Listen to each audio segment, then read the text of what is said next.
Lo que pude descubrir es que estaba equivocado en todo.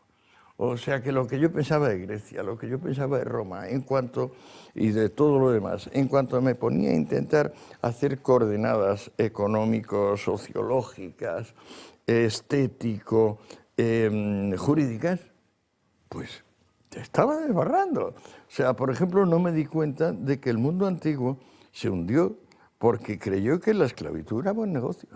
Por cierto, que lo pensó igual Stalin. Es decir, que convertir a una población en esclavos y someterla a un reclutamiento industrial obligatorio, que es como lo llama Lenin, que eso era buen negocio y que a partir de ahí conseguirías tener un país próspero y que la gente tuviese lo que tenía que tener.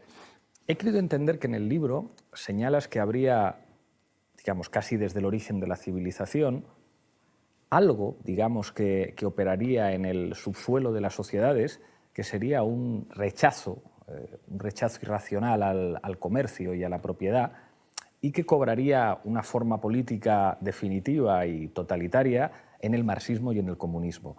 Pero claro, lo que me sorprende es que el mayor elogio a la clase comercial por excelencia, que es la burguesía, el mayor elogio que se ha escrito es el que escriben Marx y Engels en el Manifiesto Comunista. Ahí está, que han hecho que las pirámides y las catedrales sean una broma en comparación con los éxitos que han logrado. Y lo que teorizan es que, de alguna manera, el socialismo se construye sobre los éxitos y los avances sociales de ese proyecto de una clase comercial. Sí, y recuérdale a él escribiendo a Engels cuando se explota la buba aquella del cuello, dice: por este pus que ha saltado hasta el espejo para la burguesía con su vida para siempre.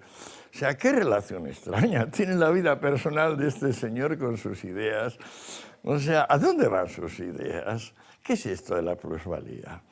¿Es cuantificable la plusvalía? ¿Realmente puedes decir que el coste del que te pone el crédito y el coste del empresario que saca adelante el negocio, eso puedes prescindir? Pues lo intentaron 80 años, Pablo, ¿y qué salió? Lo que salió, muy bien lo que salió. Lo que salió no fue bonito, pero... No fue bonito, no, fue el hambre. Pero la sensación que a mí me quedaba, hay una cosa que es innegable, y es que en nombre del comunismo se han llevado a cabo monstruosidades.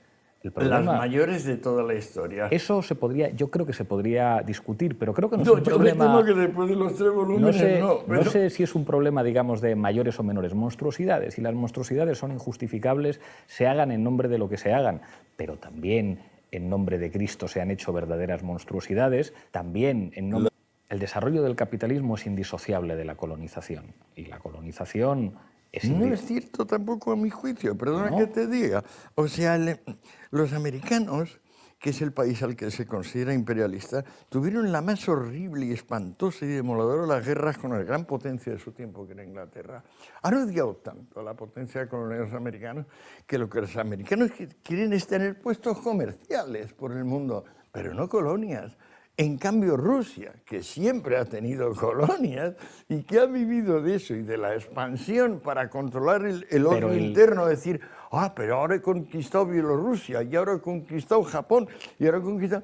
Entonces, el imperialista dice que es imperialista el que es antiimperialista por natura, porque los americanos odian las colonias. El sistema político que menos medios coactivos utiliza de todos los recordados en la costra terrestre, que es mucho, es el capitalismo, porque es el que se basa en el interés, en vez de basarse en la obligación. Bueno, el único país que ha utilizado armas nucleares contra otro país fue Estados Unidos, que lanzó 2 bombas nucleares en Japón sin necesidad militar, además de haber lanzado esas bombas nucleares. Truman lo explicó y los propios japoneses lo han reconocido.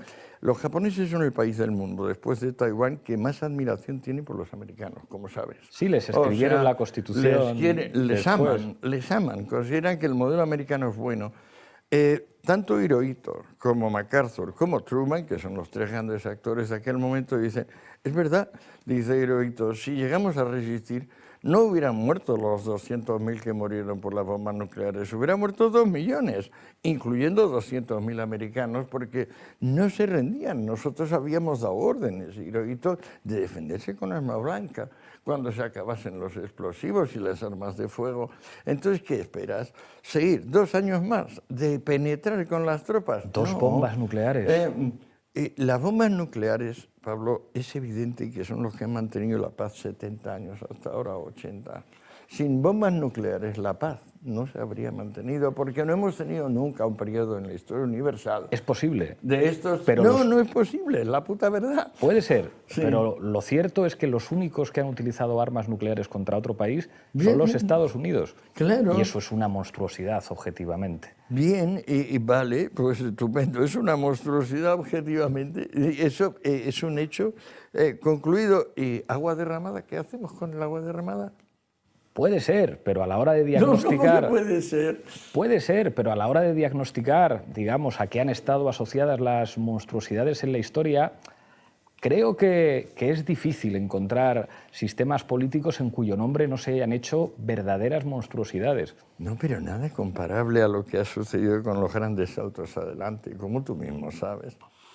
Y Los nada- grandes y saltos nada lo adelante justifica. son así comprimidos en el tiempo, las salvajadas más brutales y además encima las hipocresías y las mentiras más fuertes que jamás se han repartido. Porque en vez de Bueno. saltar hacia adelante, lo que hacías es huir de manera vergonzosa.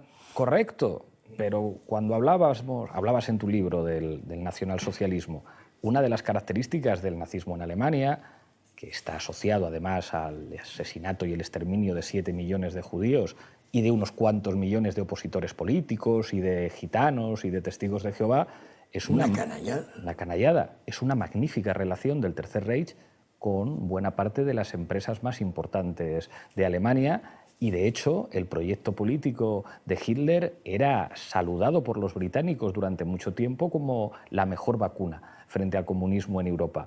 Y el Pacto de Múnich, que es permanentemente reivindicado como prueba de la vergüenza de las potencias europeas, es un pacto que sirve básicamente para entregar la República Española a Franco y Checoslovaquia a los alemanes. Y eso es una decisión de la democracia británica que dice: nosotros mucho mejor con Hitler que con quien finalmente serían sus aliados. Eso es Con el lo cual, appeasement de Chamberlain. claro, pero entonces el horror del nazismo, digamos, no era en ningún caso incompatible con un modelo de acumulación de tipo capitalista. De hecho, Pablo, el te acordarás el que proyecto de el primer Alemania... año y medio de la guerra la hacen juntos la Unión Soviética y Hitler. Con el Eso pacto, no lo olvidas, el pacto ¿no? Ribbentrop-Molotov. Exacto, desde el 39 al 41, la guerra la declaran los ingleses, los franceses. ¿A quién? No a Hitler y a Stalin, porque juntos han invadido Polonia. Y eso es la causa de la guerra. ¿Tú ves alguna diferencia seria entre bolcheviques y nazis? Sí, ¿Cuál? muchas diferencias. ¿Cuál? Para empezar, que hubo unos que les ganaron la guerra a los No, otros. no, pero no, Y esa, es, de y es principio. la batalla ideológica, todas las del mundo, de proyecto económico, todas las del mundo. Yo creo que esa teoría que pretende... Pero Hitler es el primero que dice que no hay propiedad y que lo que primero hay que establecer la raza, pero que luego se acabará con la propiedad. Pero si Hitler es socialista o no. a los primeros que elimina Hitler en Alemania es a los comunistas alemanes, que son su principal enemigo. Y de hecho Pero ¿quién le pone eso ante delante? ¿Es Stalin el que le dice a Thälmann, que es el jefe de los comunistas alemanes, pacta con Stalin, que desde el 25... Pero entonces, ¿por qué los británicos pactaron antes con los alemanes en Múnich? Del 35. Sí. No, sí, es que no es esto. Pero en Los estatutos de la Gestapo se calcan de los estatutos del KGB, como sabes. Göring es un ferviente partidario de Dzerzhinsky, el creador de la Checa. No, estos son hechos establecidos, indiscutibles, aparte de que se puede cotejar Lo los indiscutible dos, es los que dos estatutos. los que combatieron contra los nazis desde el principio fueron todos los comunistas europeos y lo pagaron con su vida. Bueno, pero fíjate, por ejemplo, el famosísimo el magnate rojo, el que era secretario del Köstler, y que acaba siendo asesinado por Stalin en un bosque ahí francés, es que el bolchevismo, como no tuvo el milagro alemán que permitió a un Goebbels repartir radios y Volkswagenes y vacaciones pagadas, como hicieron desde el 33 hasta el 38 los nazis, hasta que ya les abrumó el gasto militar y entonces empezaron a pasar hambre igual que los bolcheviques, simplemente.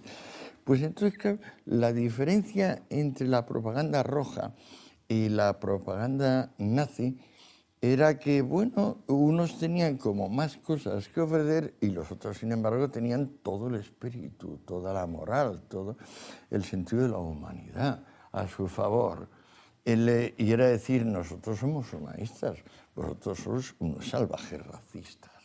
Ahora, por socialistas, ninguna diferencia. Los dos eran socialistas.